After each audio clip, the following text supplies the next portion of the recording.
Buddy, put that thing back in its holster. We haven't gone anywhere. I don't understand. Check out the MichaelDukesShow.com for information on how to get access to the podcast. Welcome to the party, pal.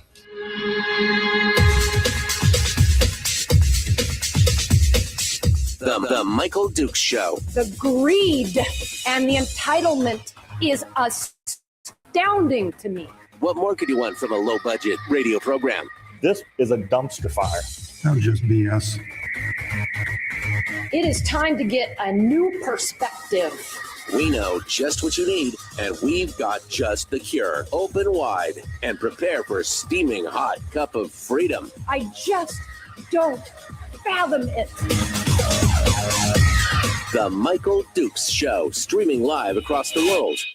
Oh, hello, live around the world on the internet at michaeldukeshow.com and across the state of Alaska on this, your favorite radio station and or FM translator. Good morning, y'all. How are you guys doing this morning? Are you ready to rock and roll? You ready to get into this? It's Monday. Oh, man, does it feel like a Monday?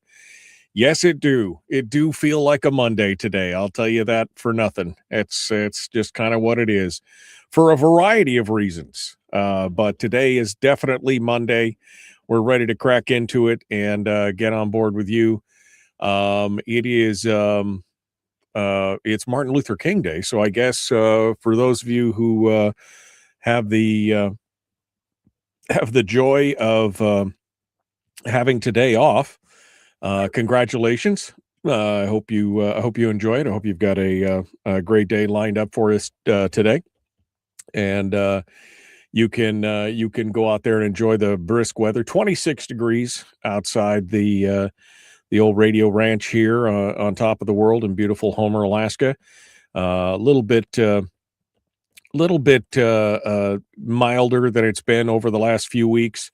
Of course, the big weekend was nothing but snow and ice and rain and plow trucks and all kinds of stuff going all over the place. So maybe we'll get back into a little bit of a groove today and get down into it. I've got no guests lined up for today, but I have got a lot of things to talk about, including the big question, which I've been asking myself here over the last week, on and off. I've been asking myself this question, and the question is, am I wrong? Am I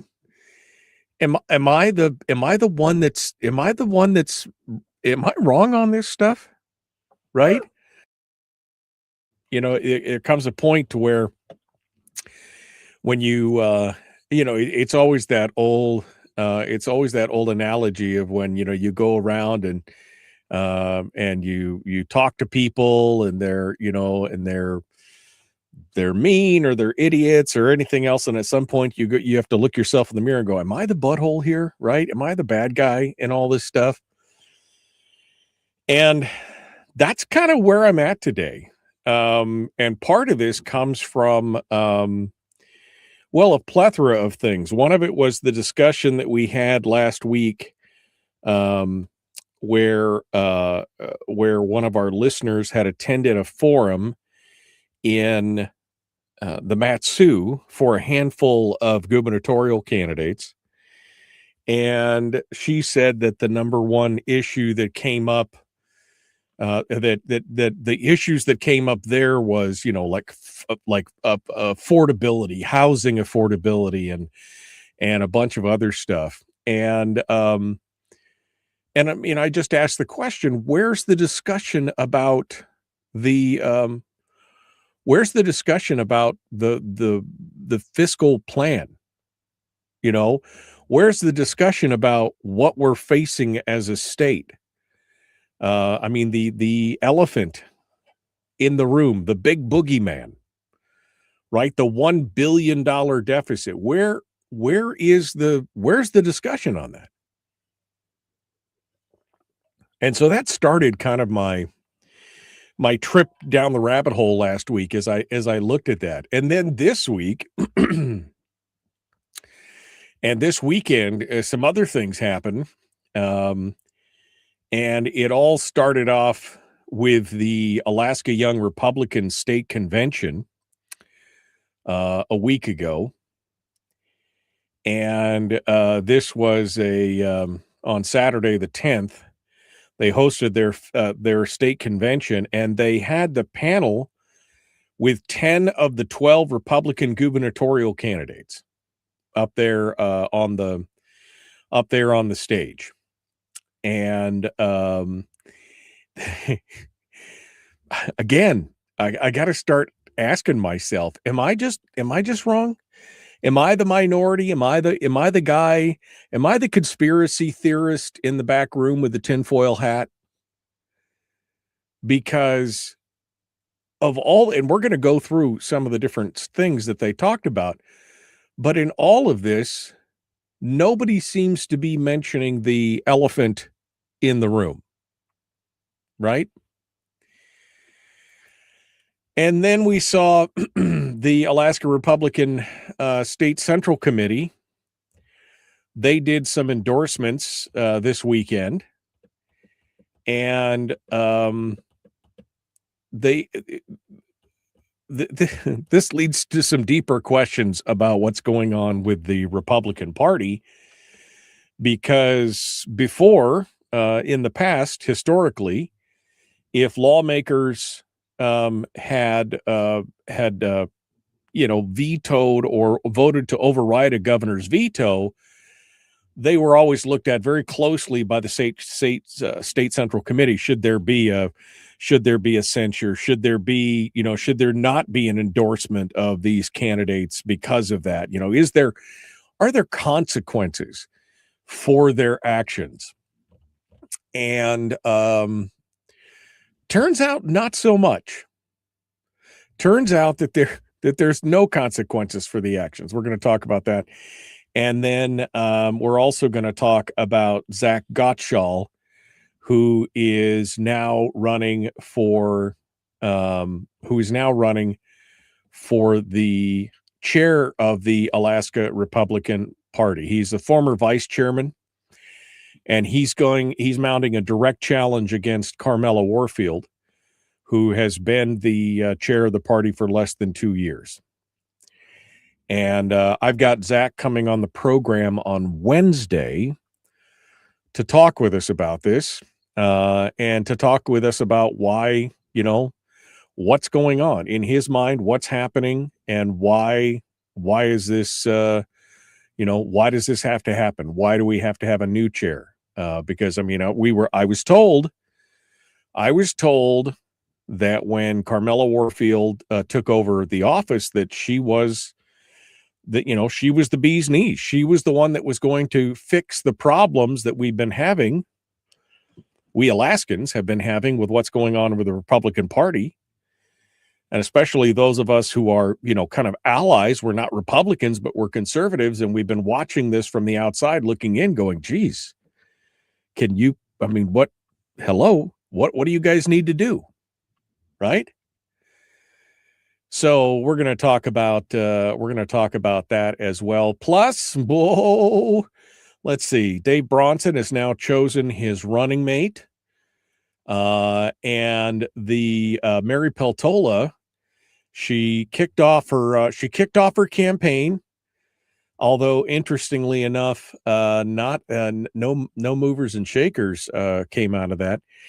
And one of the reasons why she may have finally decided to run for office, it turns out that she apparently was not, she was working for a lobbying firm, right? A law firm in DC. It's a lobbying law firm. And apparently wasn't really doing much there, but was drawing a huge paycheck. And maybe she was just, she was exiting there and looking for a way to make some money before the end of the year. Because, again, I'm questioning a lot of things around this announcement by Mary Peltola to jump in the race for a variety of reasons, including the fact that she doesn't have a big war chest. In fact, she has 1% of what Sullivan has on hand. She had $48,000 on hand, and he had $4.8 million on hand. It happened right after Sullivan had received a handful of endorsement from a bunch of native corporations.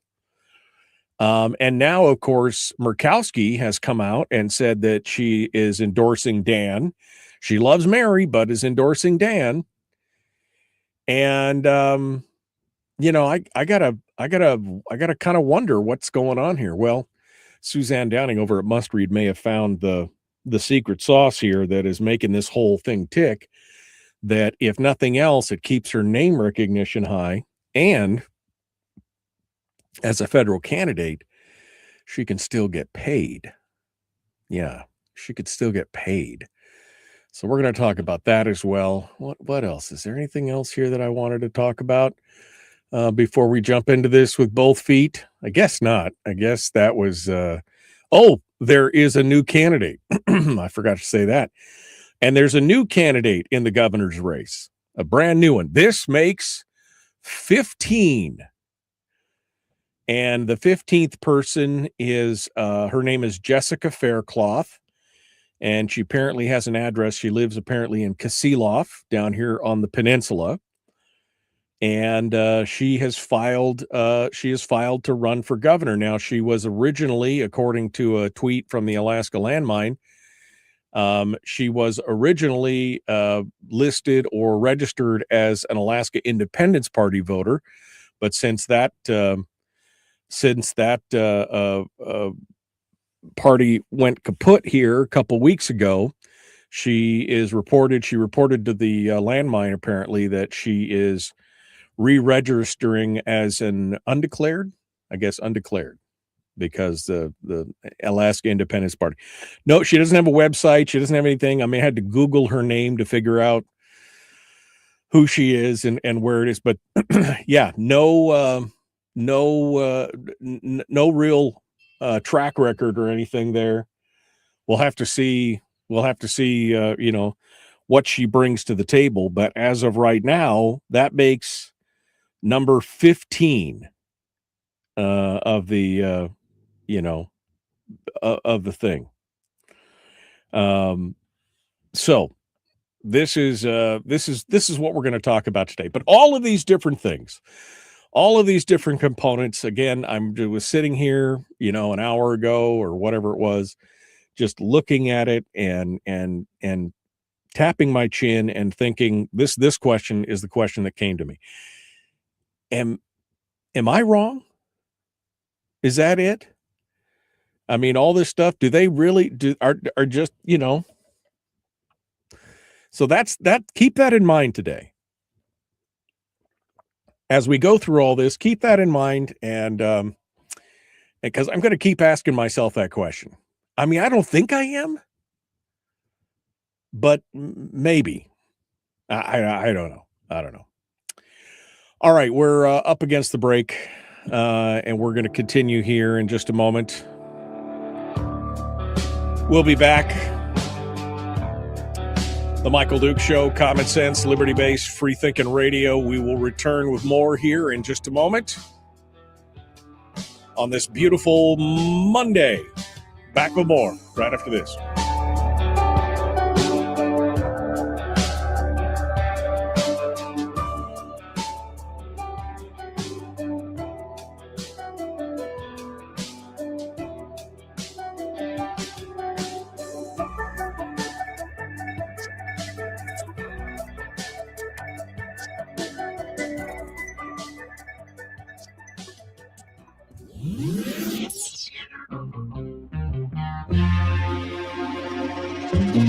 Listened to by more staffers in Juneau than any other show, because their bosses told them to.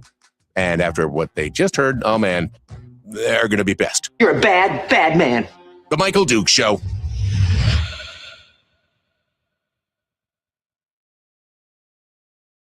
Okay. Hi, guys. How are you? Oh, is there a delay? I guess there is a delay between, I don't know what's going on. I don't know. I don't care. Don't watch the screen because it could be like Kung Fu. Oh, you tell me, I come to you, I cut you in half. I don't know what that is. 15 candidates running for governor now. Good morning. Happy anniversary, Tim. Tim says 35th anniversary for his wife and him. Congratulations to you. Chris reminds us that we're gaining 6 minutes of daylight a day now. Fantastic. Glad to see it.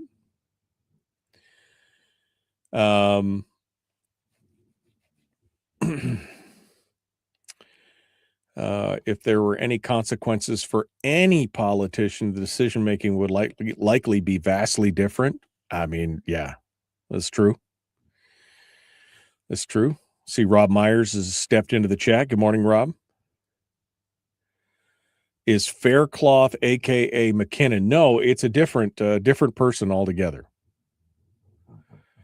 It's a different person altogether. Political radio advertisements should bring in the big dollars. I mean, if there's an upside to this whole thing, yeah. There's an upside to this whole thing, that would be it right there.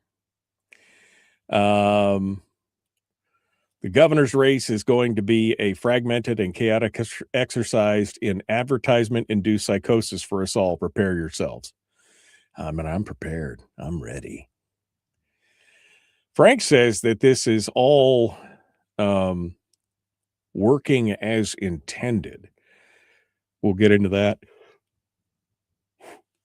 Excuse me. We'll get into that here in just a minute. And we'll get together on that. How was your guys' weekend? Was it okay? Mine was fine up until last evening. And now I'm just exhausted. All right. It can only get worse. These are some people's kids. Who in that group can actually fix anything with the legislature we have? I mean, again, Rick, are we wrong? Are we? I keep asking myself that. Should I just go along to get along? Should I just lie sideways in the government trough and take all the money and just let it go? Is that what I should do? I mean, I don't know. I'm just wondering. Maybe I should just embrace the suck and just participate in every government program, because apparently it just can't fail. Apparently it cannot fail at all. And we're the only ones that are asking the questions. Apparently nobody else seems to be asking the hard questions specifically about things like the size and scope of the budget or what is the fiscal plan or, whatever else. Nobody else is doing any of those things. So, I mean, I don't know what's going on. My hair is wild this morning. Okay. Yep. All right. The Overton window. Kevin just posted a link to his Substack. I can't read it. Apologies. I can't read that right now, Kev. I'll have to take a look at it. Okay. We are 20 seconds out. Yeah, it's a federal holiday for everybody who's on the federal holiday dole or the state dole or the banks or whoever it is. I mean, who knows? I'm the boss. Maybe I'll just take the rest of the day off. Maybe that's the answer I'm looking for. All right, here we go. The Michael Duke Show, Common Sense Radio.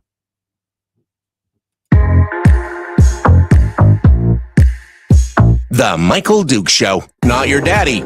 Wait, sorry. Not your daddy? Ooh, not your daddy's talk radio. Whew. I was scared for a second. Thought we were going down. Here's Michael Dukes and the show.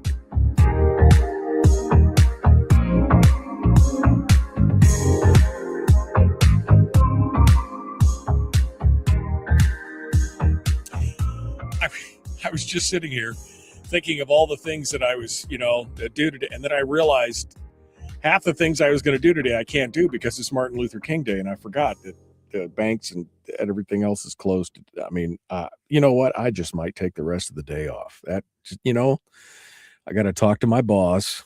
He is kind of a jerk, but maybe he'll allow me to take the rest of the day off. All right.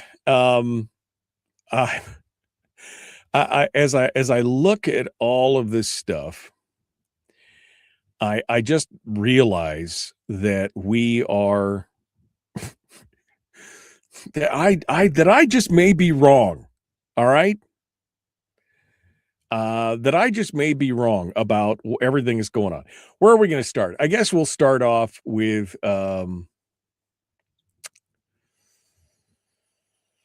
oh, well, let's start off with Mary Peltola. So Mary Peltola announced that she was going to be running. She's running for the U.S. Senate.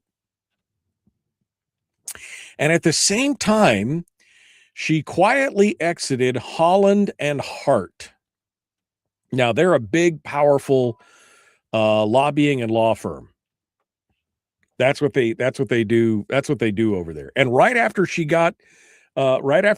lost her House seat in 2024, she was scooped up by H&H.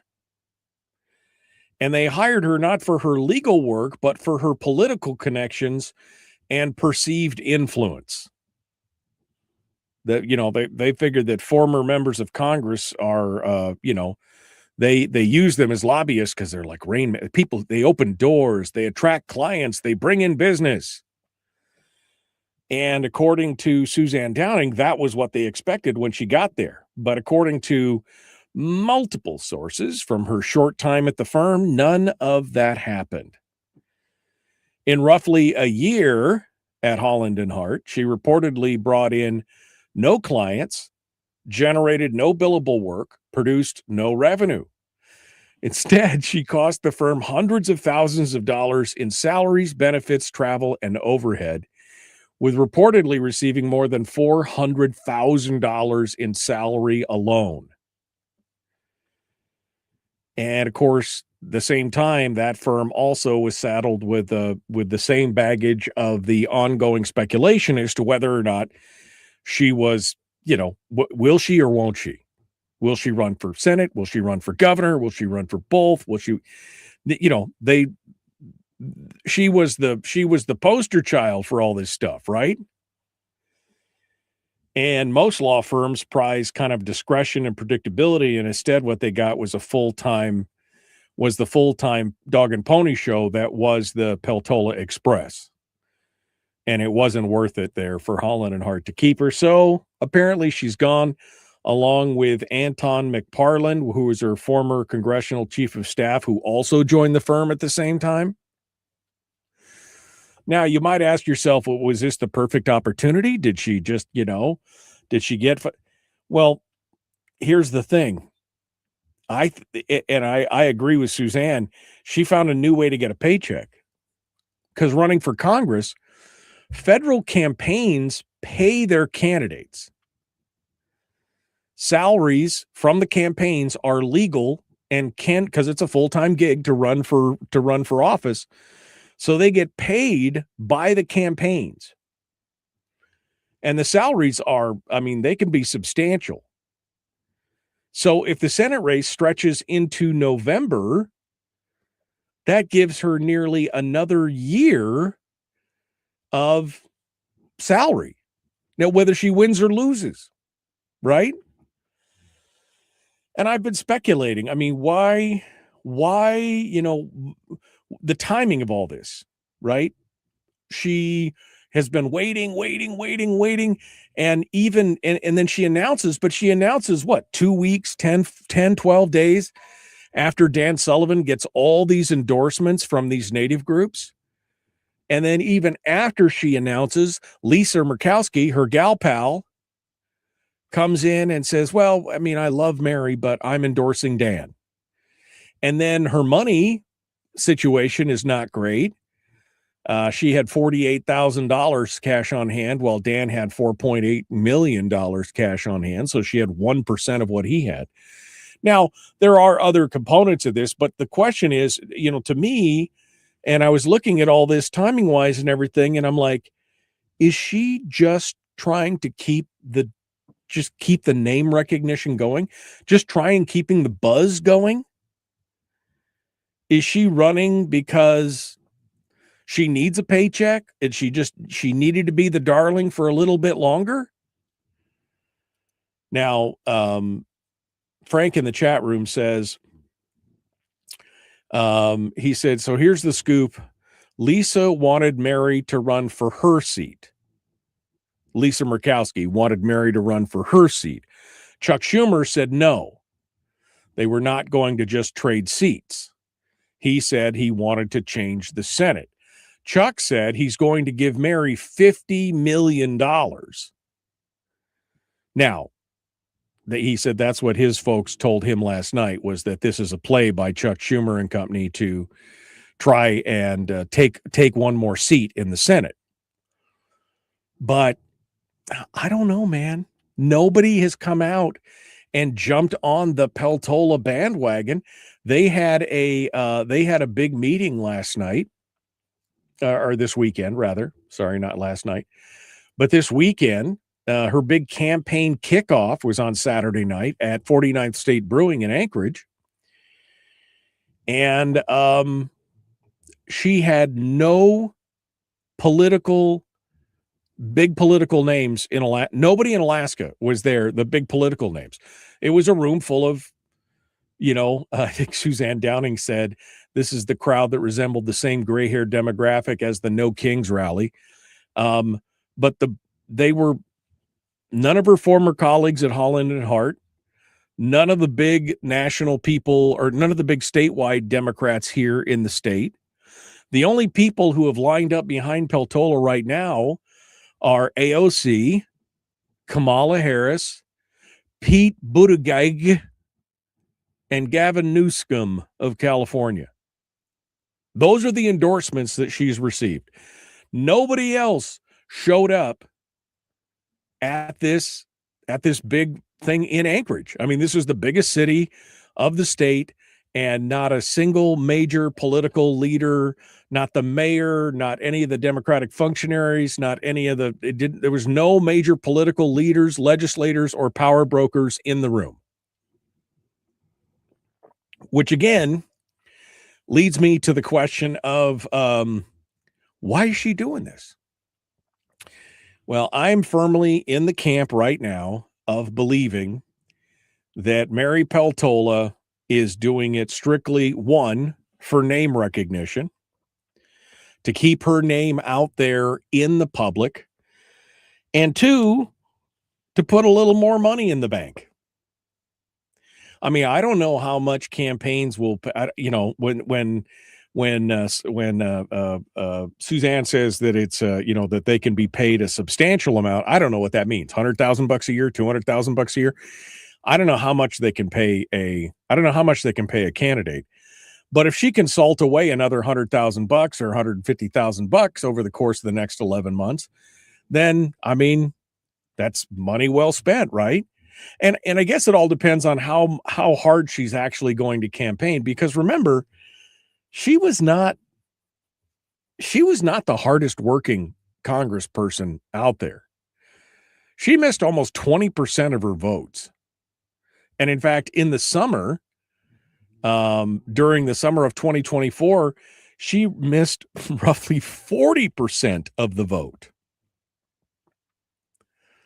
which was about the median missed vote rate in the rest of Congress, and the rest of the representatives was 2.2%. She missed 40% of the votes. So she's not really that hard a working, so I guess we'll see what happens. I guess we'll see what happens with this. But yeah, I mean, she doesn't even have the business as usual, liberals or luminaries in the progressive movement, they're not even showing up for her. So this will be an interesting conundrum. Will the big time out of state liberals be able to prop up their candidate, pour a bunch of money into her, and be able to actually make a difference if she can't get support? If she can't get support at the local level, I don't know. I just get this whole thing again. This whole thing is that I just feel like she's just doing it she's just doing it to keep her name out there and to take a paycheck. That's what I feel like right now. Now, does Chuck Schumer want somebody? Absolutely. I mean, Chuck Schumer, they paid there's a $600,000 smear campaign against Dan Sullivan on YouTube and the streaming services and everything else. You've been seeing that for months. All the Dan Sullivan ads with an occasional Nick Begich ad thrown in just to keep it interesting. But they spent $600,000 just bashing on Sullivan for the last 6 or 7 months. She'll try and capitalize on that. And maybe Chuck Schumer will find a way to funnel her some money. But if no major political luminaries from the state will show up to her own event, her launching event in Anchorage, that's got to raise some questions for people. Like, what exactly is going on there? Like, why isn't she being, why aren't people jumping up and down in an excitement? Because she was the golden child, right? She was the one that everybody was like, I mean, that's what Tom Begich said when he decided to run for governor. He goes, I'm just here as a placeholder till we see if Mary decides to jump in or not, right? Because that was the question. I don't know. I don't know. So anyway, Mary Peltola, all by her lonesome. She's no real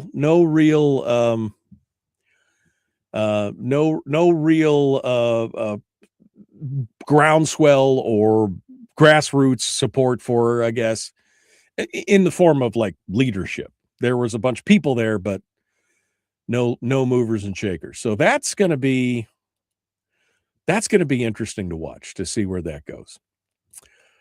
Then we had the announcement on Friday that I just mentioned in passing, but that Dave Bronson has now selected a lieutenant governor candidate, and he is bringing on Joshua Church, financial advisor, Joshua Church, as his running mate. And he basically is bringing Church on for his financial acumen, because he is a financial advisor by trade, and to solidify the interior, because he said that Fairbanks has been missed in other, sometimes it's been ignored, and so he wants to bring Church in there to try and broaden the appeal and to let the interior folks know that he's their guy, right? That's the whole point here. Now that's great. I think that's good. I like Josh Church. I think he's a good guy. Veteran, Marine, wealth management, conservative. I think, good chance. He's a GOA member and NRA member, and does a great stuff. Now, what's their plan? That's a bigger question, which we're going to get into later on in the program today. But what's their plan? That makes the second. They're the second candidate that's announced. Of course, Bernadette Wilson was the first candidate to announce, with Mike Shower to be her lieutenant governor. So we're starting to see now how they're starting to, they're starting to pick sides and break things apart. We'll see where this goes from here, but Josh Church, I think, is a solid choice for Bronson on this. I just want to hear more about what their plan is for the rest of the state. And then the big news, and this is for the South Central area. The big news is that the Anchorage Education Association is now saying that it's reached a tentative agreement with the Anchorage School District for their new contract. Remember, this was the thing. The question was, were they going to strike or not? Oh, they've reached a new agreement. And who doggy. It's insane. We're going to talk about that here in a minute when we get back. And then in hour 2, we're going to dive into this situation with the Alaska Republican Party and the steering committee, etc. We're going to get to that. And this new Young Republican Governors Forum. We'll return. The Michael Duke Show, common sense, liberty-based, free-thinking radio.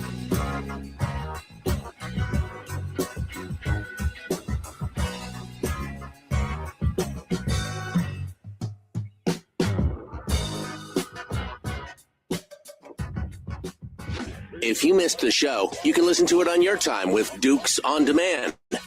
Oh, and it's free. Like America used to be. Streaming live every weekday morning on Facebook Live and MichaelDukesShow.com.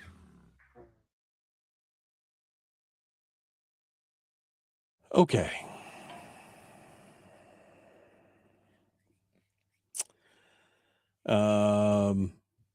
Chris said that Peltola had a lot of sponsored ads on Facebook over the weekend and wasn't getting a lot of love.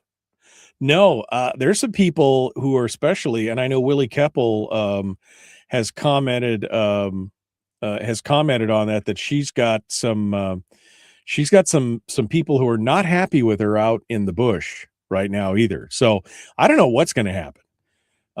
Kim tells me that I should be careful from writing her off. He said the native vote is a substantial voting block. I agree. But I just wonder about all these different things that are going on, Kim. I mean, she could very well make this a very competitive race, although all the punditry says no. And then all the other things that are going on, it just makes me wonder.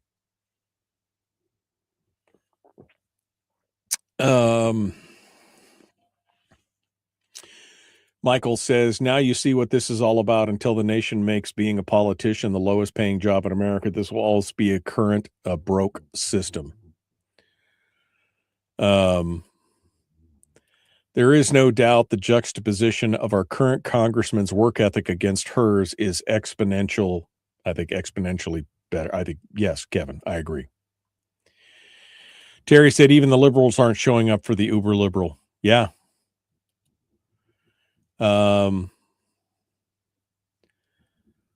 Let's see.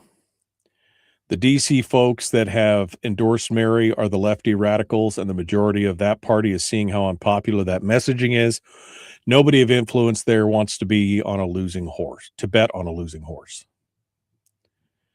I think Senator Hoffman has already endorsed Sullivan. Not sure of the timing, but may have happened after Mary announced. I don't think it happened after Mary announced. I think it was before. And I think it was right up there with, I think it was right around the time that the other Native organizations endorsed him as well. But we'll see. We'll see what it's all about.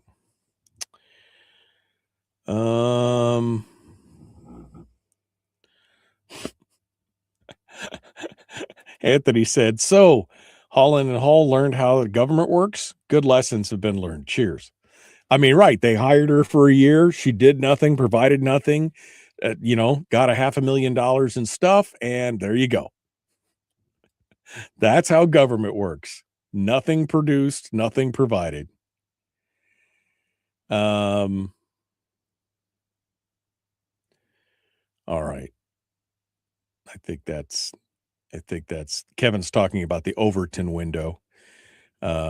which is the kind of the acceptable. It's what's acceptable, and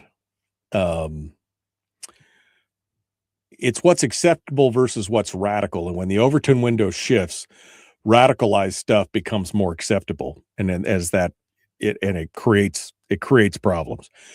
Glenn Beck had a whole thing. He wrote a book, I think, on it, didn't he? But the whole thing is, we're in the middle of some major shifts right now. Major shifts of what's going on. Okay.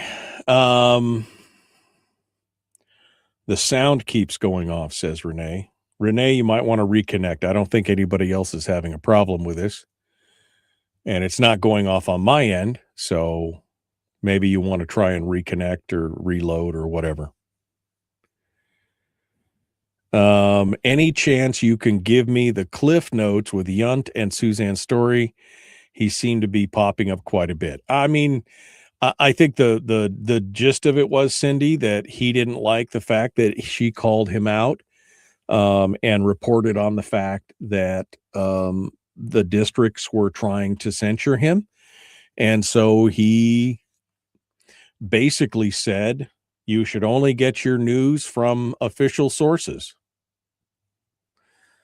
That's what you should only get your news from official sources, including the government and the pages, and don't listen to, what did he say? Something about hate-filled blogs or something, like bloggers that hate or something. I don't know what it was, but it just seemed like he was going after Suzanne when he should have been, I think it was misplaced. I think it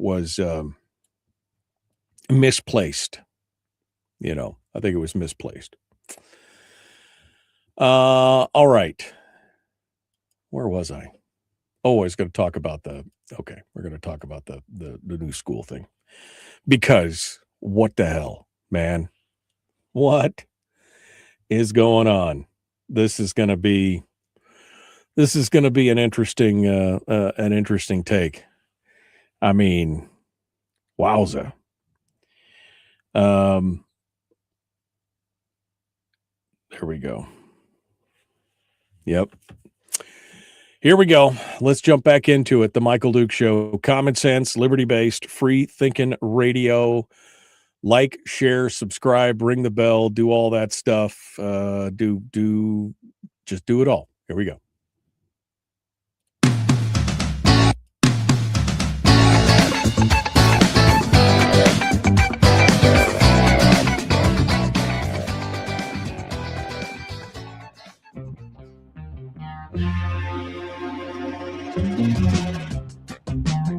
The Michael Duke Show. Seriously humorous with a pinch of intellect. Sorry. That is humorous. Here's Michael Dukes. All right, my friends. Welcome back. Hour one of the big radio program. We're just got one final segment here for hour one before we get into hour two, where we're gonna dissect the gubernatorial forum for the Alaska Young Republicans. They had a forum on the 10th, and I'm just asking myself, am I that guy? Am I the one that's wrong on this whole deal? We're going to talk about that a little bit, but before we got to that, I wanted to talk about the latest news. Suzanne Downing over at excuse me. Swallowed my own spit in the wrong. I hate that. Suzanne Downing over at the Alaska Story was writing about this. And the deets on this are brutal. Basically, the Anchorage mayor promising to get the NEA their money, and they promised not to strike, right? Because that was the thing. Are they going to strike?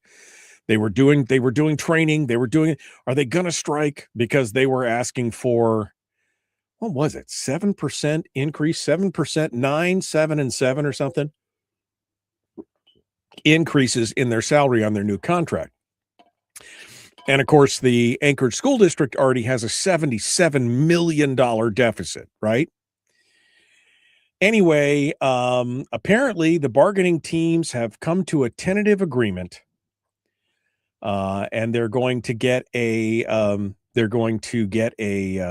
1-year labor agreement with a 3% wage increase and an increase of $200 a month more towards their health insurance. And that will be retroactive to the start of this school year, which was back in August. Then they get a 3-year contract because this one will expire for this year. Then they get a 3-year contract with a 5% increase the first year, a 5% increase the second year, and a 4% increase in the third year. Now, with compounding everything and all that stuff, that's basically a 17% wage increase over 4 years. 17% increase. In addition to that, they've also tentatively agreed to increase in their healthcare contributions, where this next year they'll get $2,200 a month in their healthcare. That's what the school pays for them. $2,300 a month the following year, and $2,400 a month on the third year. And then they are going to get expanded and inclusive parental leave, including 8 weeks for all parents using accrued sick leave. And that's in addition to using sick leave for medical recovery from childbirth. And they're going to add 3 instructional days to the school year, which would be available for snow or ice closures. So they get 8 weeks of leave. I mean, they work 9 months out of the year, and then they get 8 weeks worth of leave for, anyway. The approval of this is got to take place. The union has to vote to ratify it. There'll be an electronic vote, but in-person meetings will be held to answer member questions. And they have 15 days to conduct a ratification vote. And of course, Suzanne LaFrance has proposed a $12 million special levy for the ballot in March it's specifically set to support the school district, which it just increased their spend. They just went from $77 million deficit to I don't know how much with this new contract. But that $77 million doesn't account for all the new spending in the new contract. So it'll be 80 or 85 or I don't know how much. A lot. Because employee costs make up about 75 or 80% of every budget in these kind of things. That's the biggest cost factor is the employees. So I imagine that you're going to be giving them a 3% increase plus $200 a month for their health insurance in this year retroactively. I can guarantee you're going to see a significant jump in that deficit. We'll see what happens. We'll see what happens. But dang, man, that's all. Just give us the money and we won't strike, because they had them over a barrel. You knew that this was coming. They were already talking about striking in the middle of the school. And it's been, I don't think they've threatened to strike since the 90s in the Anchorage School District. But here we are. That maybe they're going to dodge the bullet on this, but the only, the problem is that the taxpayers are going to be the one that pay it.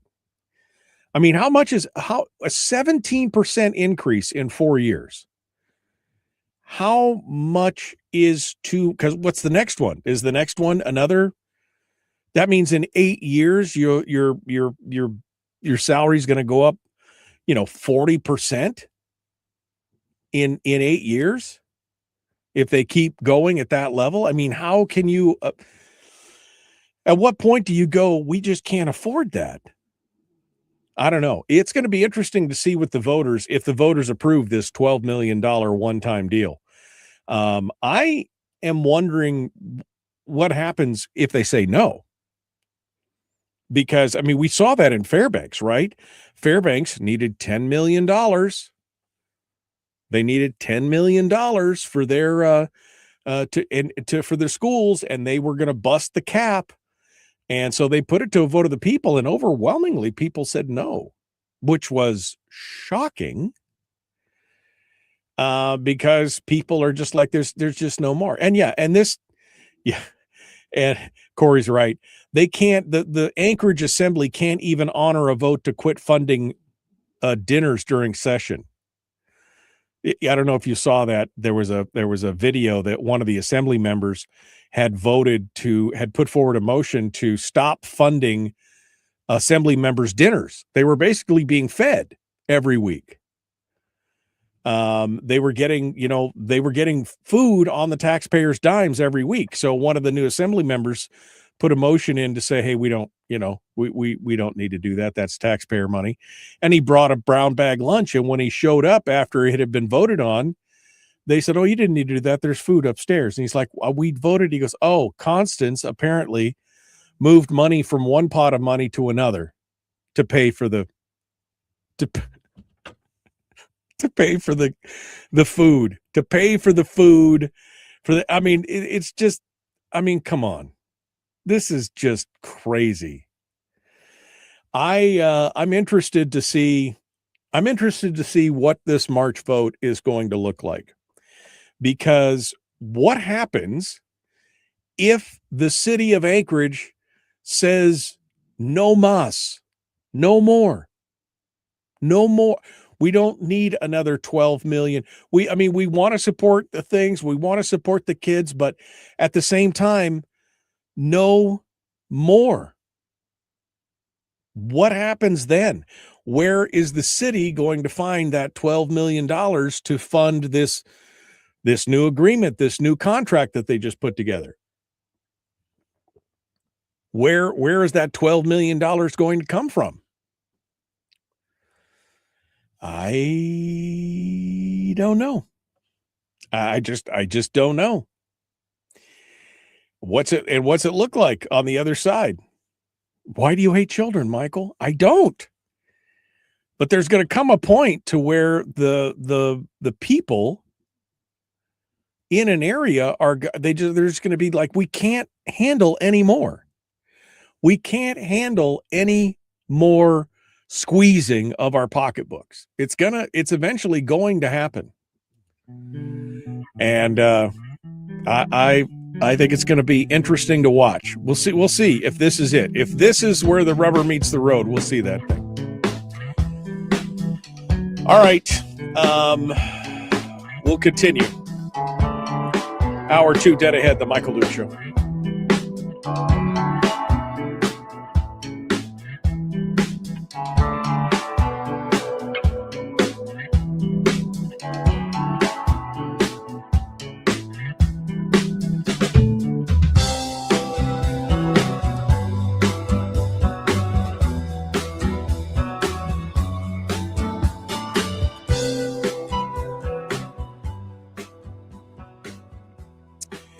Is that true? The KPBSD, they feed them?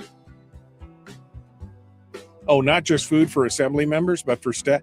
I could count the number of times that we had food at the Fairbanks Borough Assembly on probably one hand. The times I know that we had food during the big budget days when we would spend all day there. They'd bring a food platter, sandwiches or whatever. But for the regular meetings, if you wanted food, you brought your own. I don't know why. Why is that a governmental function? You bring your own food. If that's the case, I did it all the time. Okay. Rob says, Donna says, how is the money fairy going to pay for this? And where exactly is the money coming from to increase this pay? Are taxes going up? Property taxes, sales taxes, fuel taxes? Are they planning to borrow from the federal government and saddle future generations with more debt? Because here's the reality. Money doesn't appear out of thin air. Every increase has to be paid for by someone. Donna, that's what I'm saying. They are proposing a $12 million tax on themselves. They're going to put that in front of the people. I am going to be very, very interested in seeing how the public reacts to that. That,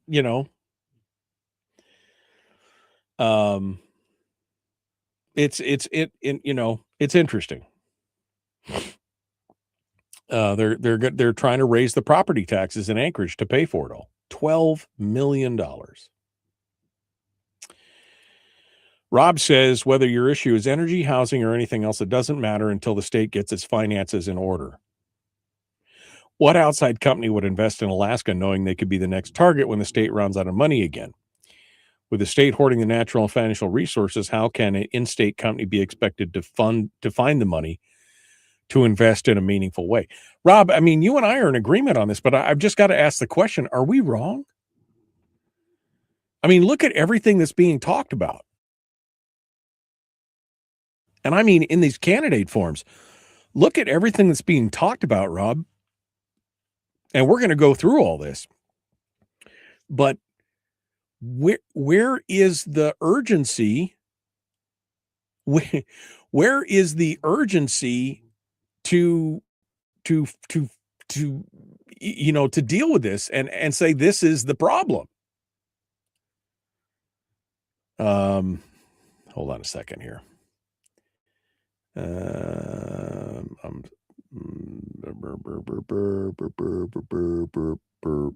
we go. Sorry. I was able to find that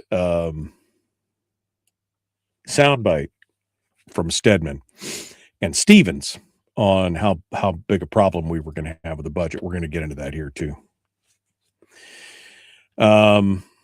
Yeah, don't forget about the tax cap at the Fairbanks North Star Borough level as well. That's all doing it.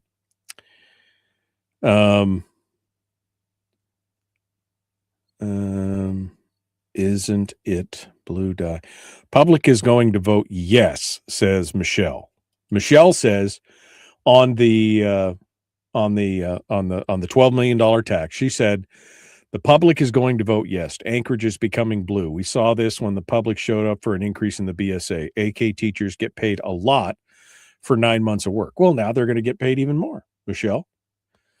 Now they're going to get a 3% increase this year, 5% next year, 5% the year after that, 4% the year after that, with increased leave and increased health care payments and everything else. That's what's going on. Richie says, I'm not wrong. You're using common sense and reality-based responsible thinking, and that doesn't work with an nincompoops in Juneau. I mean, yeah. Anthony said, honestly, I find it concerning on a fundamental level that it seems like the mass majority of people voting for programs or services appear to be willfully or accidentally ignorant that government doesn't produce anything and pays for itself by being a parasite of the people. I'd rather have a tick than a volunteer to take on a 25-foot tapeworm. Damn. All right, Anthony. I see how you are. Joshua said, I've been saying the same thing about the state finances, and I'm not resting to stop those funding measures in Anchorage. Good. We need to get together, by the way, Josh, as well, to talk about this, because this is my concern. And you're going to want to probably tune in for the rest of the show, Josh, and then we can talk about it maybe later this week.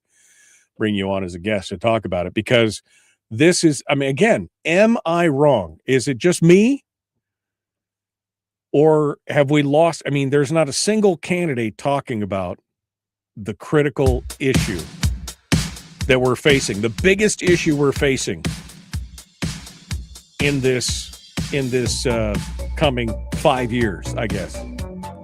Here we go. Back with more. The Michael Duke Show. Common Sense Radio.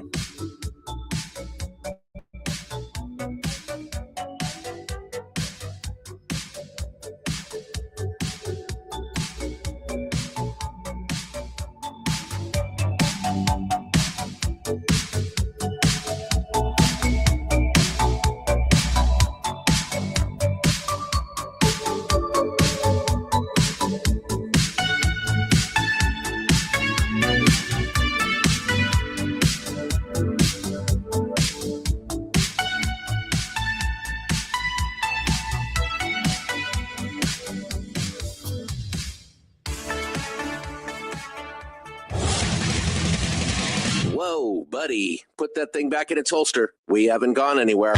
I don't understand. Check out the MichaelDukesShow.com for information on how to get access to the podcast. Welcome to the party, pal.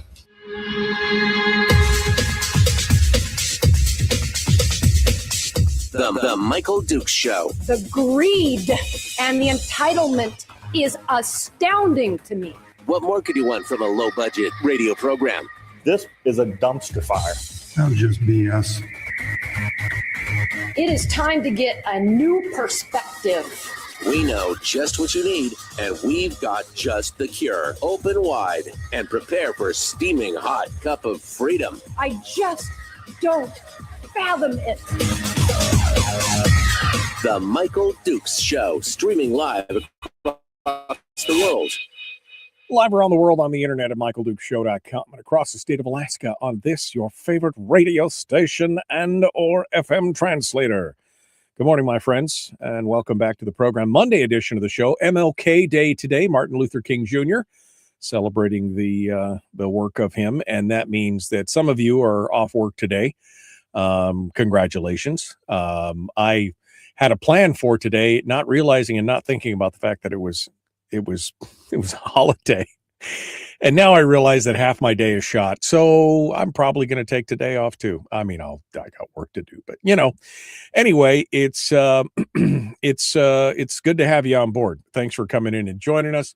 Currently 27 degrees here on top of the world in Homer, Alaska at the Big Radio Ranch.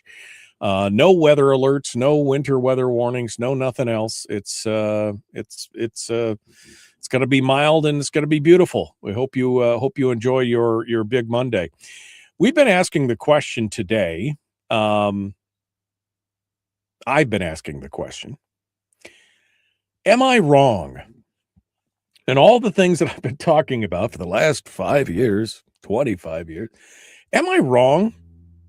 Because it seems like every politician that we're talking to or that we're hearing from, every candidate is ignoring the elephant in the room. Every candidate is ignoring the elephant in the room that I've seen so far. Now, I can draw out some of that when I bring them on the program, but in general forums, when they're out there in the public, they're missing the forest. They are not calling out the biggest problem that we're facing in this, and we're going to get to that here in a minute. But before we do that, I want to talk about the Republican State Central Committee vote this weekend. Historically, Republicans have held their own members accountable. That if you had a veto or a vote to override a Republican governor's veto, that if you didn't support the veto, they would not endorse you, right? That was like one of the hand slaps from the Republican Party. That endorsing lawmakers who crossed the governor's vetoes was a no-no, right? That was one way to tell the public, to tell Republicans across the state that, these guys did something that we disagree with. And of course, this has been part of our criticism of Republicans in general over the last few years, is that there's nobody holding Republicans accountable, Republican politicians, to the platform of their party. That the Republican Party has just been lackadaisical. I mean, we saw a censure of Lisa Murkowski. We saw a potential censure of Gary Stevens and now Rob Yunt and some of these other ones. And yet people go, so what if they don't uphold the party you've got members of the Republican Party who have been going to the Juneau for 20, 30, 40 years and building and paying out bigger, badder, building out bigger government, which is, antithetical, I thought, to the smaller, more limited government philosophy of the Republican Party. But this weekend, it got wild. The Alaska Republican Party State Central Committee on Saturday voted to endorse Julie Colomb and Jeremy Bynum, both representatives, even though both of them voted last session to override the governor's vetoes.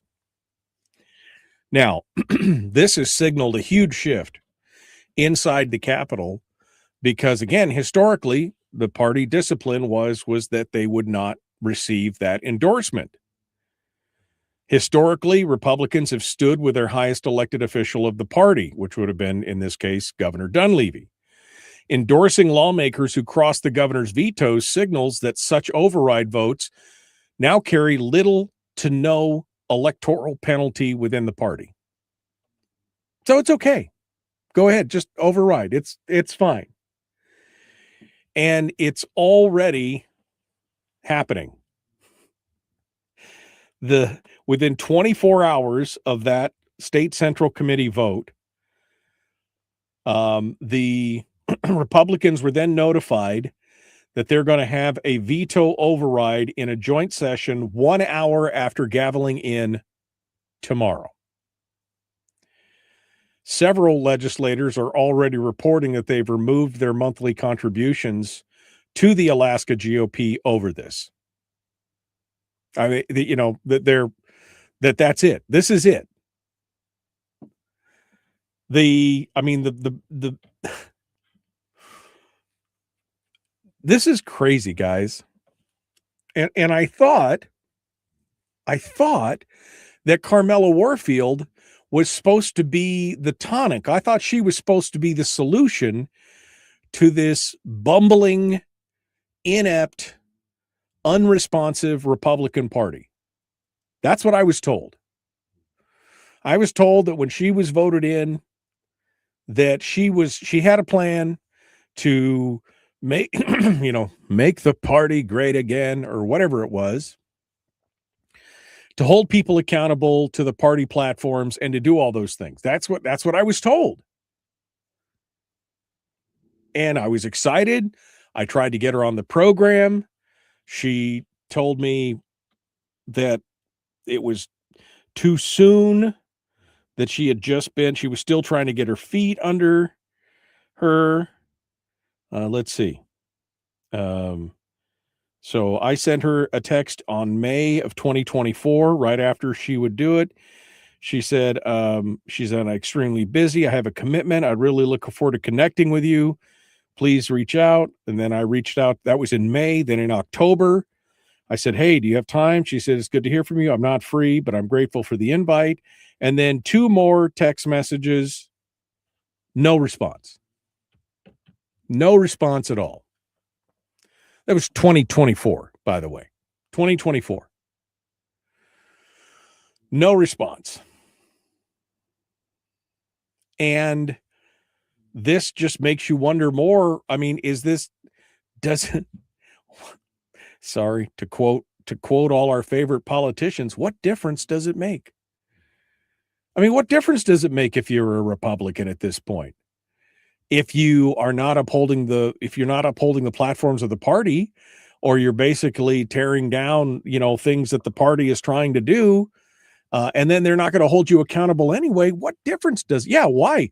I guess I'm glad to see these legislators have stopped their monthly contributions to the Alaska GOP. I mean, if vetoes if the veto overrides don't trigger consequences from the party anymore, well, that means that the governor's leverage is going to be weakened considerably. And to me, it just shows how weak and inept and sick the Republican Party is.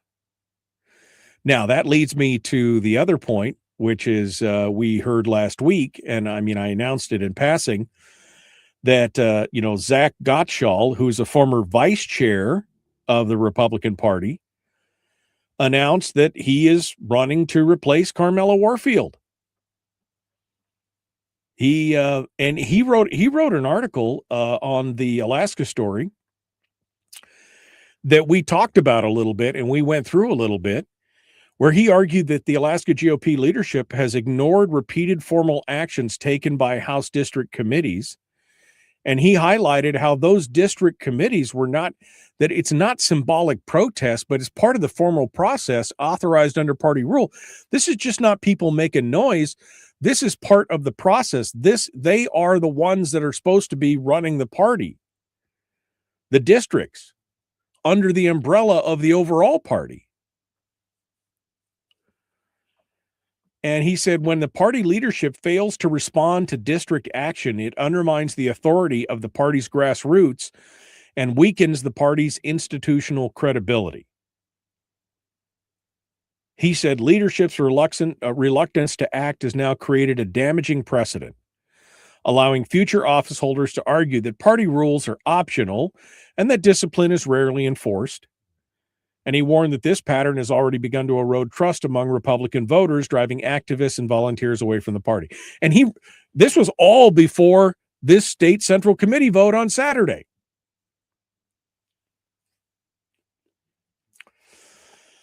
So, what difference does it make? We'll find out more. Zach is going to be joining us on Wednesday in the 7 o'clock. Did I say 7? Just realized that I screwed something up. We're going to see if we can get Zach on at the 6 o'clock hour, because I just realized that I've got Mike Shower on the 7 o'clock hour. No, that's next week. Okay, so this week I'm good. Next week, Mike Shower is going to be on on Wednesday in the 7 o'clock hour. This week it's going to be Zach Gottschall. Thought I had made a mistake, but I was mistaken. So anyway, I don't know. I watch the Republican Party, and I've watched them for 25, 30 years in this state just do the two-footed fumble around fumble dance. They just can't bring it together. And they can't hold themselves accountable. Which is, just frustrating, to say the least. Frustrating. But yeah, I don't know what's going to happen. It's hard to attract people to your party, and because we have a huge independent, non-declared, a chunk of voters out there. It's hard to draw people to your party when you don't have any principles to stand on, when you won't back up what you say you're going to do, and you won't hold people accountable. It gets harder and harder for me to hold my nose and vote for a Republican as an independent. Not that there's any other options. It's like this new, you heard the new candidate that filed for the Alaska governor's race this weekend, Jessica Faircloth out of Kasilof. She's a formerly registered to the Alaska Independence Party, the AIP. Said she's going to be running as an undeclared. Going to be interested to hear what her policy is, what her plan is. But maybe there's another choice. I don't know, man. But voting Republican hasn't done much for me in the last 15 years in this state. Maybe it's time for a new change. Maybe it's time for something new. All right. We've got more coming up. We're going to get into this Alaska Young Republican candidate form. And this is the one that really just made me... This is the one that just really made me go, am I wrong here?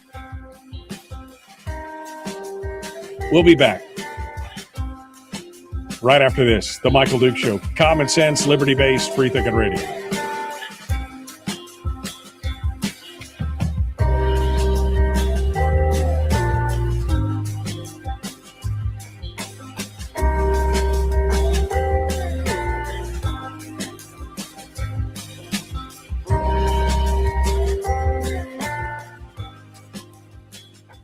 We're broadcasting live through a series of tubes, allowing all of these entities to provide streaming stuff going on the internet. Well, it's kind of hard to explain. Sorry.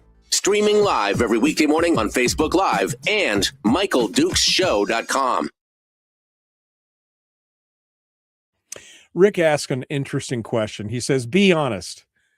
How many here think our state government legislature will get our budget fixed in our lifetime? It'll only happen, Rick, if we have something catastrophic happen. I just don't think there's a political will to look at this and do what needs to be done.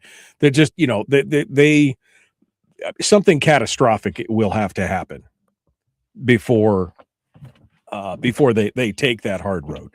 Nobody wants to be the one that pulls the music in this big game of musical chairs. Nobody wants to be the one to cut off the music at this point. The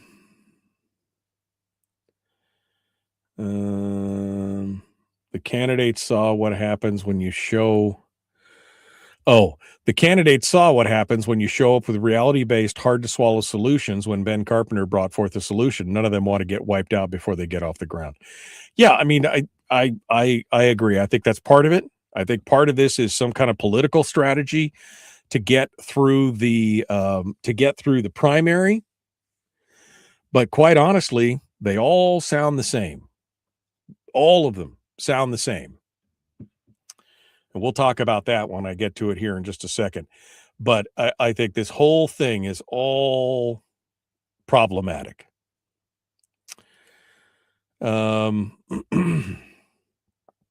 Joshua says it signals that they're red for Ed. It's because the Republicans are too busy with circular fratricide and the identity of the target is flawed. Yeah, after her handling of Lisa Murkowski and the censorship of where they censured her, and Carmela didn't really do anything, she took a huge hit on that. There's big nothing burger. I agree. That's kind of thing, because I was told by many people when the announcement was made that she's going to be, she's the new blood, she's the breath of fresh air, she's going to come in here and clean this out. And I was excited to watch, to see what happens. And then it's exactly what happened. Let's see. People are finding out it's more effective to focus on issue-based coalitions and tossing party loyalty aside regardless of ideology. I mean, I hope so. I mean, I don't know if that's necessarily true. I would like to think that that's true and effective. I haven't seen that yet myself, Joshua, but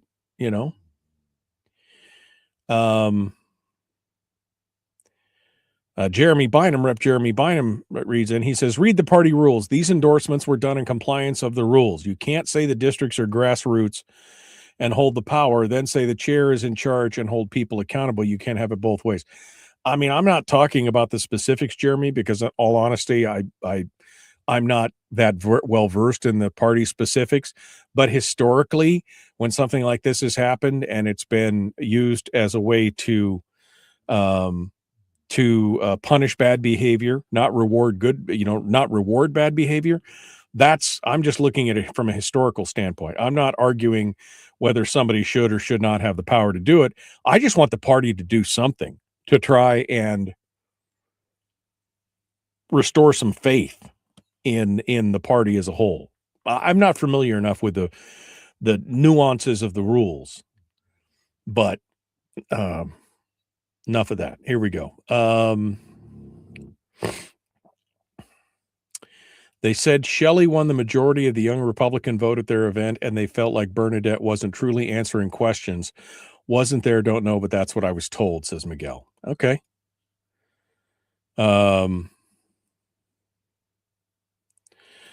This significant emotional event that will drive us to budgetary common sense. Well, no, it's a significant emotional event, meaning like there has to be some kind of fiscal crash or crisis, or I think it's the only way anybody's going to jump through the hoops and become compliant. It was, yeah. Was there a fire in Homer over the weekend? A well-known birdie? There was a fire on the Kenai. The cannery burned. There was a big fire at the cannery out at in Kenai. not in Homer that I'm aware of. Okay, we're going to continue here. Jumping into this, the Michael Duke Show.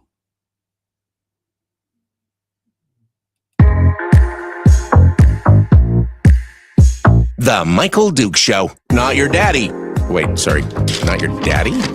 Ooh, not your daddy's talk radio. Whew. I was scared for a second. Thought we were going down. Here's Michael Dukes and the show.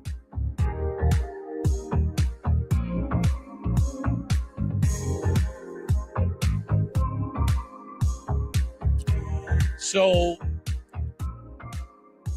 let me, before I get into this young Republican thing, let me, sorry, I got a million things here. Let me go back to the good old days. Let me go back to the good old days. Where is it? It's right here. Okay, let me do this. This is what I came up with 5-6 years ago. And I call it, we haven't talked about it in quite a while. And this is the Charter of Changes. And to me, I looked at it and I said, what are the things that we could do to fix the state? And I mean, I came up with this 5-6 years ago, something like that. And the Charter of Changes has 4 things. We needed to change the players, meaning the legislators themselves, because we had a lot of same old going in there. We needed to change the venue, and what I mean by that is we needed to hold more of the legislative sessions on the road system instead of having them isolated and away from everybody in Juneau. Not talking about moving the capital, just holding the legislative sessions on the road system where 85% of Alaskans could climb in a car and drive over there, right? I mean, that was the thing. We need to change the rules, meaning that the legislature needed to abide by the same Open Meeting Act rules that every other elected volunteer or appointed committee in the state does, and that the conflict of interest rules and that the binding caucus rule would all be changed. That was all changed. And the final one was to change the funding. And I was advocating and have been advocating for years that what we need to do is, instead of building a budget that just builds on the previous year's budget, we need to redo the budget every year and build it on a 5-year rolling average of what our income has been. Instead of betting on pie in the sky and betting it on oil projections and everything else, we should change it. So this was my rationale 5 or 6 years ago. And this is what I'm talking about when I ask the question, am I wrong? Now, only one of those things really has been accomplished. We did change out a significant number of the players in the legislature. About 35% of those people have been changed out. But it's still in Juneau. We still have the same rules. We haven't changed the way we build budgets. I know that both Shelley Hughes and Bernadette have talked about changing. Bernadette's talked about zero-based budgeting, and Shelley's talked about sunset committees and some other things, but nobody is really talking about, basing our budgets on a 5-year rolling average of what we've gotten. So anyway, that was the basis that I'm coming from. And then we get to this Alaska Young Republican State Convention. And they get out there, and the Must Read Alaska actually has this a 7-part series where she breaks down, it's 7 parts. She breaks down every part of this, from the opening statements to the closing remarks of all of these different candidates. And there were 10 of the 12 Republican candidates were there. Bernadette Wilson, Adam Crum, Edna DeVries, Matt Halila, Shelley Hughes, Click Bishop, Treg Taylor, Dave Bronson, James Parkin IV, and Bruce Walden. Lieutenant Governor Nancy Dahlstrom and Hank Henry Kroll did not participate. So 10 of the 12 Republican candidates were there at this forum. So they get down, they introduce themselves. Everybody says, anyway, they get into it. So the first question that is asked by the moderator is, what is the biggest challenge Alaska faces in the next 5 years? Now, this is a walk-on, right? This is a softball pitch to talk about the biggest challenge. And of course, if you've listened to this show, you know what my answer is, right? We have got to create a long-term fiscal plan for this state so that we are not continually eating our seed corn, so that we're not going to do, I mean, there's so much that could be done here. So they go through. And she doesn't give this is from Natalie Spaulding over at Must Read. She doesn't give answers from every candidate for every issue, which is unfortunate because I think it would have been interesting to have that. But she, the question was specifically addressed to Shelley Hughes, Adam Crum, Treg Taylor, and Bernadette Wilson. They didn't ask everybody the question, right? Just a certain number of people. Shelley Hughes identified affordability as the biggest challenge Alaska faces. She talked about the need for cheap energy, affordable homes, job opportunities, especially for people on Medicaid.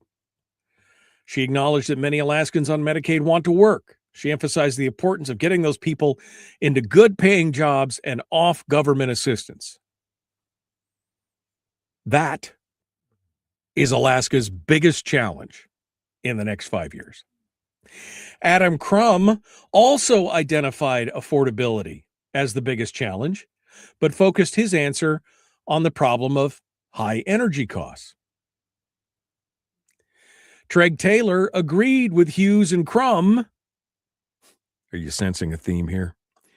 He agreed with Hughes and Crum about the need for affordability and reliable energy, but added that the lack of infrastructure and a dwindling workforce are among the top challenges that Alaska face. These are all these are all symptoms. This is not the problem. These are the symptoms to the problem. And then Bernadette Wilson, she identified a lack of leadership to be the biggest challenge Alaska faces in the next 5 years. She emphasized that no amount of problem identifying or problem solving will mean anything without an effective leader, which is, it's essentially a pass, right? I mean, you're running to be that effective leader. So I mean, folks, am I wrong? These are like the top 5 people on the Republican side of the ticket, top 4 or 5 people who are, they're one of these is going to be a nominee. Not a single one of them talked about the 10-year forecast, the billion-dollar deficit, the out-of-control spending, the taking of the PFD, what's going on with the Permanent Fund Board, and overall, the lack of a fiscal plan. Not a single one of them did that. The next question was now to Click Bishop, Bruce Walden, Dave Bronson, and Matt Hilala. And I'm sure I'm murdering Dr. Matt's name, and I'm sorry, Matt, but I apologize. The question was, what is current leadership getting right, and where is it falling short? Click Bishop gave kudos to Governor Dunleavy specifically for his land policy bills, and he expressed his desire for more road infrastructure. Of course he did. I mean, that's some government jobs right there, some union contractors. Bruce Walden also talked about the need for more roads. He stated the pipeline does not pencil out, it will not be built. He's talking about the AKLNG. And he instead recommends Alaska expands its railroad system to transport gas. Interesting. Bronson praised Dunleavy for getting the federal government to take Alaska seriously instead of treating it as a colony. I mean, Okay. Matt Hilala said the current leadership has been good at identifying problems which run downstream of a revenue problem. This is about as close as we're going to get to any kind of discussion on revenue and fiscal issues. To grow Alaska's economy, Hilala emphasized the need to address the, quote, disease of a bureaucratic culture of delay and gridlock, unquote. He calls for heavy deregulation. Now, that could closely be, that maybe that could be, you know, but it doesn't use my favorite words. Long-term fiscal plan. Then they get to the next question. What issues do we face that we are not talking about enough? And again, I'm like, oh my God, this is perfect. This is right over the strike zone, right in the plate, right? I mean, I'm not a sports guy, but even I know that the ball is right. It's hanging in midair over the plate. You could crush this into the outfield. Here's your chance. So they asked Edna DeVries and James Parkin IV, what issues do we face that we're not talking enough about? Edna said Alaskans need to talk more about moving the capital, define benefits, and integrity in the political system, which I'm assuming we're talking about election integrity. James Parkin IV emphasized the state budget as the issue Alaskans need to talk about more. He argued that grant money should be allowed to be invested, not required to be spent within the year. What? I was all with him when he was like, emphasize the state budget is the issue that Alaskans need to talk about more. I agree. And then argued that grant money should be allowed to be invested. Okay. Then we get into number 5. Addressed to all 10 candidates. Again, this is the Young Republican Form. It's a Young Republican State Convention panel. Question 5 was addressed to, there's 5 and 6 were both addressed to all 10 candidates. What's something you support that is not popular? And where do Republicans disagree? And is it healthy disagreement? Click Bishop highlighted the permanent fund and the size of the dividend as a point of contention. Bruce Walden said an unpopular solution that he supports is extending the railway system to transport gas instead of continuing to pursue the LNG line. Then he started speaking in Korean, the second language he learned while serving as a Green Beret. He claimed he could get South Korea to pay for the rail. Which is just weird. James Parkin proposed creating an Alaskan-owned corporation that can develop Alaska's resources on its own. He said it would be a trump card for negotiations. If others will not cut a fair deal for Alaska, then Alaska will develop its own resource. Which, doesn't that sound like a great idea? Let's create a company that, no. Dave Bronson claimed trawl bycatch is an unpopular issue, which he would focus on if elected. Treg Taylor talked about needing a governor who's willing to make hard, unpopular decisions without strategizing for re-election. The next governor needs to be willing to be a one-term governor. Well, that's the strongest thing I've heard Treg Taylor say this whole time. But again, that's great. Shelley Hughes then called out Dave Bronson, saying trawl bycatch is a very popular issue for Alaskans and she has a plan to solve it, which she then laid out. She then pivoted to the topic of education and claimed schools were receiving enough funding, but they're not using the funding wisely. Matt Hilala said the Republican Party and the government as a whole need a severe version of transparency. Edna DeVries seconded Hilala's call for transparency. She also emphasized the need to achieve transparency through respectful means, where she took a pledge not to speak ill of any other. Adam Crum highlighted the high cost of Alaska healthcare, which contribute to hidden costs for business. A healthcare sector growing without GDP growing is a symptom of a very sick system. Do you understand that the GDP is not growing because of the size and cost of gut? Lord help me. And then Bernadette Wilson said, it's time to tell the feds to stick it, pointing to an example of her Uncle Wally, who proceeded with a project without the required federal permitting. Wilson argued Alaska should start getting things done without waiting for federal permission. She also insisted that failing Republican leadership should be called out. Okay. I mean, not a single.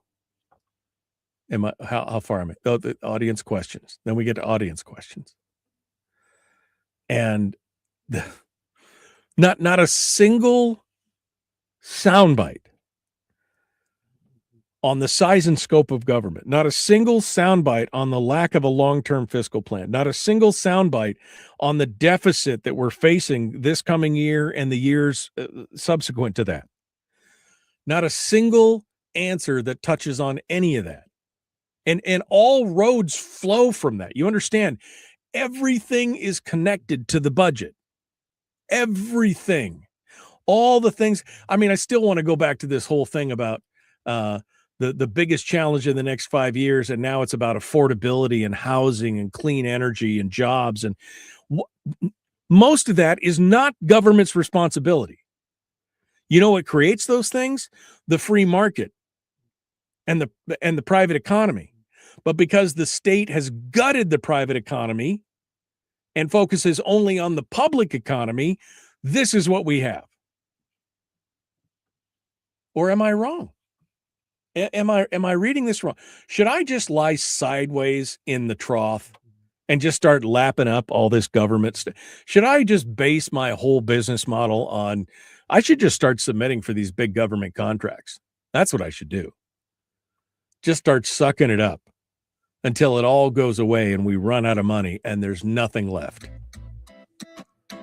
Maybe I am wrong. All right, we got more coming up. Just a moment. The Michael Dukes Show. Common sense, liberty-based, free-thinking radio. We'll return in just a moment. One final segment dead ahead.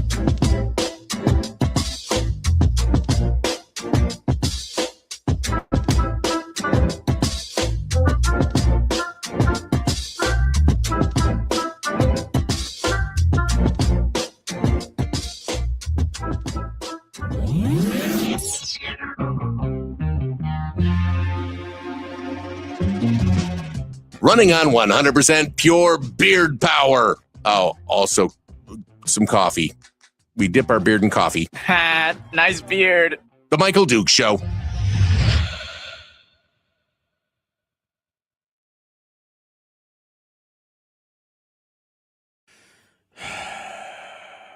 Republicans really stood in front of God and country and said clean energy was a top challenge for Alaska.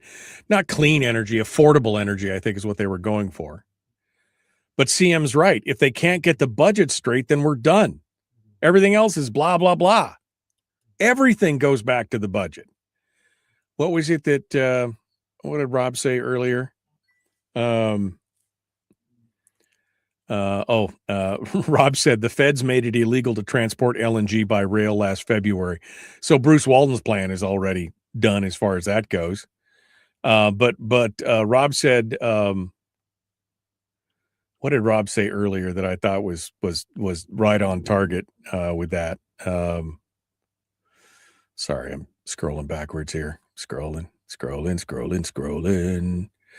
Nobody wants to address the financial problem because they know what it would take to fix it, but don't like the answer. Yeah. Nobody wants to be the adult in the room and the guy that says, hey, you can't do that. Whether your issue is energy, housing, or anything else, it doesn't matter until the state gets its finances in order. That's it. Everything is about finances. No gubernatorial candidate, says Ben, wants to upset the public unions. Well, I mean, I'm sure that there's some kind of politicking and political gamesmanship going on here where nobody wants to let the cat out of the bag before the, they got to get through the primary and And then once they get through the primary, then they can drop their 17-point plan to fix whatever. I mean, I don't know. I just don't. I know that I am not endorsing any candidate until that candidate says we got a spending problem. We've got to create a long-term fiscal plan here. That we've got to do something. And yeah, that may include, some kind of taxes, or it may include, revocation or a reversing of the PFD, or it may include some more oil company taxes, or it may include, something's got to happen. Government reform is necessary to spend less, but it won't reform itself. Yeah, and that's the problem. Nobody wants to say the adult thing out loud. So, here's my question. Am I wrong? Isn't that the solution? Or is any of the things that they just talked about, any of those things, are they the solution? Let me just go back. Let me just go back here for a second. What is Alaska's biggest challenge in the next 5 years? Affordability, cheap energy, affordable homes, job opportunities, especially for people on Medicaid. Crum also identified affordability, the high cost of energy. Treg Taylor also affordability and reliable energy, but the lack of infrastructure and dwindling workforce. You know what happened? You know why we get dwindling workforce and lack of? Because you're forcing people out of the state. Because you don't care about the private economy. You don't care about the GDP.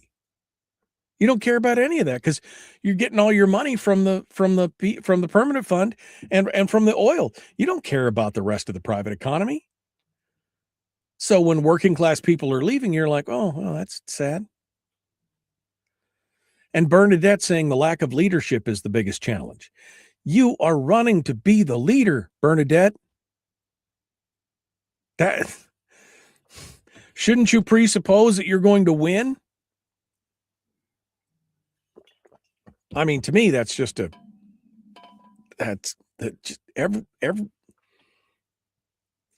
one of those answers. And now, look, I've never run for statewide office, so maybe they're doing the right thing, and maybe they're not showing all their cards, and they're maybe that's what it. Oh man, maybe that's what it's all about.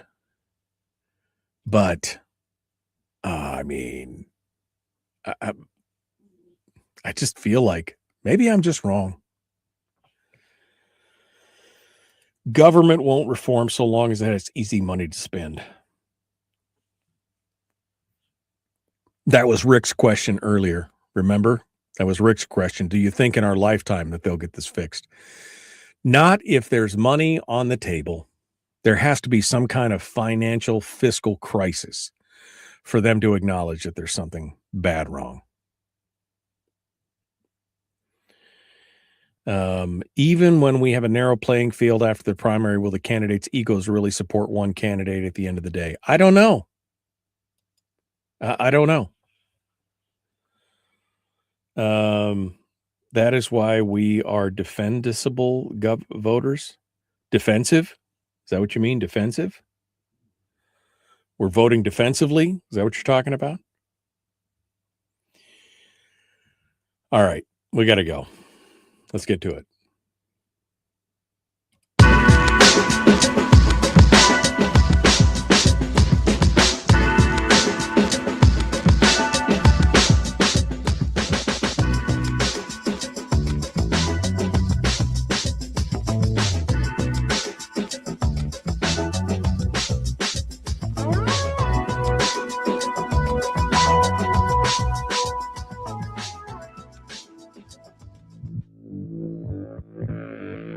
Public enema number one. Oh, wait, sorry. Public enemy number one, which makes more sense. On the other hand, he's a little bit of a pain in the Michael Duke show. Okay, we're back. Gail just asked a question in the chat room. She said, why would we change out Carmela Warfield? She's the definition of service for Alaska. She's not making $100,000 a year plus doing her job and is always accessible. Well, I've been trying to get her on the program since May of 2024, and she's never appeared. And all these different, district communities have tried to get censures on their legislators and it just doesn't go anywhere. That's why, Gail. It just seems like more of the same. It really does. That's what it feels like. Anyway, we're going back to this Young Republicans thing, and we get to the final thoughts here. The closing remarks of each person.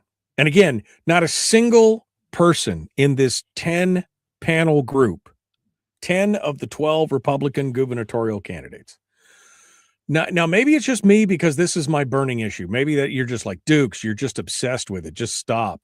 They don't have to talk about your issue. Well, except for that my issue, the long-term fiscal plan, dealing with the budget, is the one that affects every other freaking thing that they've talked about. Every one of them. That's the problem. But they get to their closing remarks. They were asked to limit their remarks to 15 seconds. Closing remarks in 15 seconds? Most candidates spoke for 1 to 3 minutes. Okay. So I don't know who planned that, but that was just stupid. Anyway, 1 to 3 minutes. Bernadette Wilson emphasized that she comes from outside the government, and as a business owner, she knows how to sign the front of a paycheck. People like her elected to government has always been the best of us, she claims. Okay. Adam Crum, who previously served as Commissioner of Revenue and Commissioner of Health, said, "I know the weight of government," highlighting Alaska's need for an experienced leader. Okay. Edna DeVries emphasized she knows how to play the long game, and her experience as mayor of the Matsu Borough has well prepared her. Matt Halila says he's a political outsider, but a longtime Alaskan insider. He said, "I'm a change agent." That's not a bad, cry there. That's not bad. Shelley Hughes emphasized Alaska's need for an effective Republican leader, pointing to her experience as a former state senator as critical to success. Because she was in government. I know what it's going to take. Treg Taylor also highlighted how he can hit the ground running because of his experience as a former attorney general. "I'm the only candidate that's fought on behalf of Alaska and won. I'm the only candidate who has worked with the Trump administration." Okay. Dave Bronson made a pointed effort to keep to the requested 15 seconds.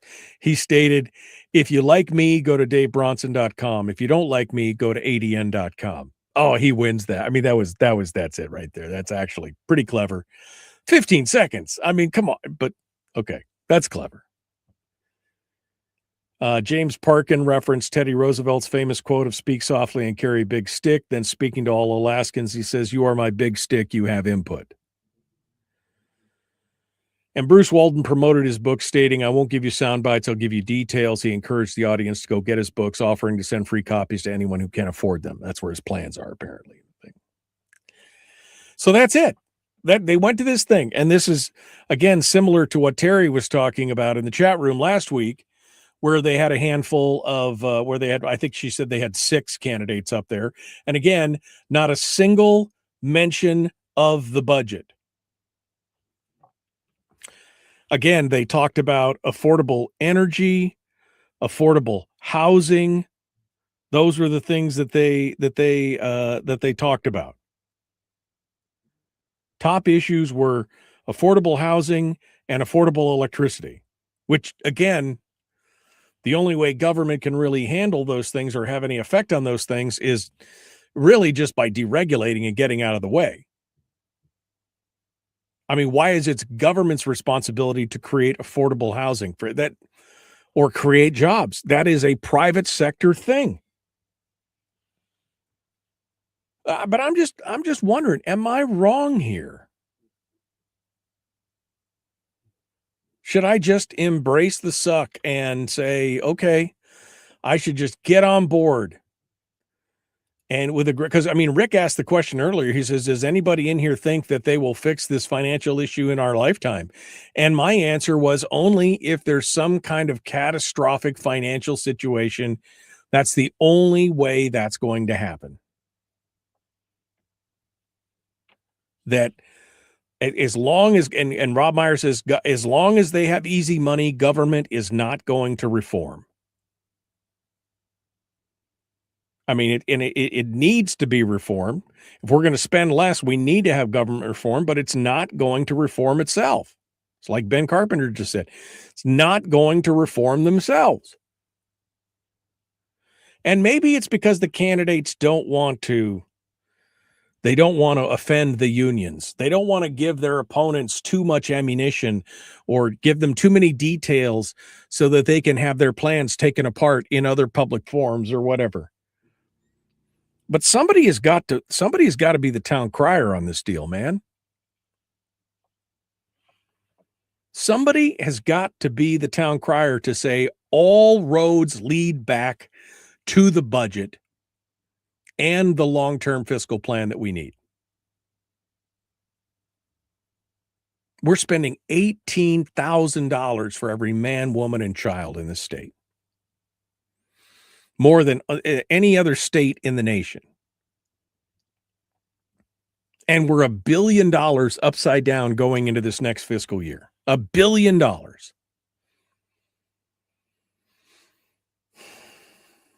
If that's not the most pressing issue on everybody's mind, then we're just playing games, folks. We're just playing games. Kevin says, don't give too many details or you'll not get the second ranked choice voting vote. Maybe. But you know, damn it, somebody's got to be the adult in the room. Somebody has got to be the adult in the room to say, this is what's coming. The cliff is there. What you're saying is, oh, well, we don't want to tell people that there's a cliff. We don't want people to know that there's a cliff. The Senate president listed off of a series of headwinds that we're facing. I just don't want the public to dwell too much into that arena. We see them coming. We're going to try to deal with them. I just don't want the public to dwell too much in that. But we should be dwelling on it. We should be dwelling on all those issues. All right, I got to go. Tomorrow, Brad Keithley, Chris Story, The Michael Duke Show. Common Sense Radio. We'll see you tomorrow.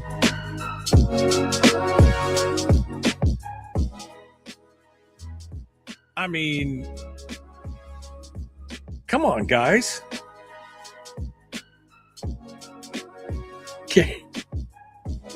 Yeah, and they're all homogenous. Did you see everybody? Oh, I agree. Oh, I agree. Oh, I agree. I agree we need transparency. Oh, I agree we need affordable energy. Oh, I agree. They're all in agreement. How can you tell them all apart? I've got government experience. No, I've got government experience. No, I've got government experience. Well, I'm from outside the government. Okay. All right. Got two of those. I don't know, man. Follow my Fat Ray says, follow my 3-step plan. It fixes it all. What's the 3-step plan, Fat Ray? Inquiring minds want to know. Or is it 3 simple payments of $9.99.99? I got to know. All right. Well, I think I'm done for today. I'll see you guys tomorrow. Be kind. Love one another. Live well. We'll see you then.